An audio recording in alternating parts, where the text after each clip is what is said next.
A very warm welcome to one and all present here. I'm Hari Priyadharshini of Division. First of all, let us give a division algorithm. We have two types of division algorithm. Let us look into the procedure for restoring division algorithm. The first step we have to do is, that is the initial thing we have to do is, we have to assign the Q register for the dividend and divisor to the P register. And we'll assign the A register to be zeros, that is the size of A register should be equal to the size of B register. After that, here we are implementing the steps. First we have to do shift left of A register and Q register, just left one binary position. So we are doing arithmetic shift left. After that, we are taking this A register to be A minus B. We are adding 2's complement of B to A register and assigning the value to A register, and then we'll check the most significant bit of A. If MSB of E is equal to 1, then Q0 is set into 0 and A is changed into A plus B. That is, we are restoring the A as A equal to A plus B. If Q0 is if MSB of A is not equal to 1, then Q0 is set to equal to 1. Then we are reducing the size of the n value, that is a source count. SE is equal to SE minus 1. After that we are checking if SE is less than 0, that is n is less than 0 or equal to 0.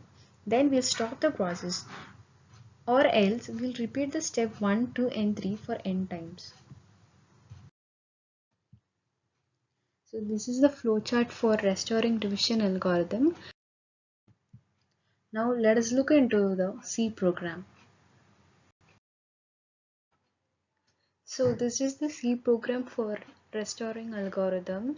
So I've used four function definitions for converting the decimal value to binary value initially.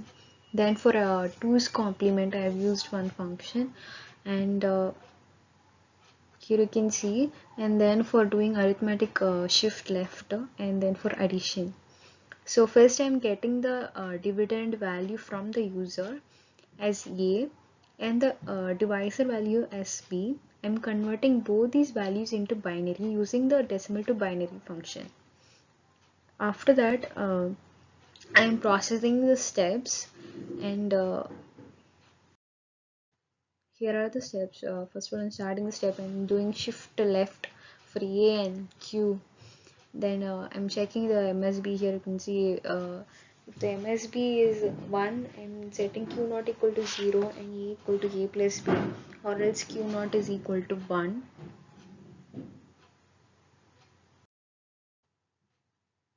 And after processing, I'm printing the quotient and remainder at the end when n is equal to 0. So this is the function definition for converting the decimal value into binary value. And here is the function definition for creating a 2's complement for a number. For the B register, we used to take the 2's complement. So I have used this function. Then for doing the arithmetic shift left. And for the addition operation, this is the function for addition operation. I've used a for loop, and inside that I've used if else statements. So that's all about the program. Now let's run the program and see. So my dividend value is 15 and the divisor is 4. So these are the steps that is being displayed over here, and finally when n becomes less than 0 or equal to 0, my quotient value I'm getting is 0011 and the remainder as 0011. So that is all about the implementation of restoring algorithm using C program. Thus we'll come to conclusion. So restoring division is usually performed on the fixed point fraction numbers. Restoring algorithm and the non-restoring algorithm are the types of slow division algorithm. So we can use this both algorithms for signed numbers also. That is the main advantage of this algorithm. And thank you.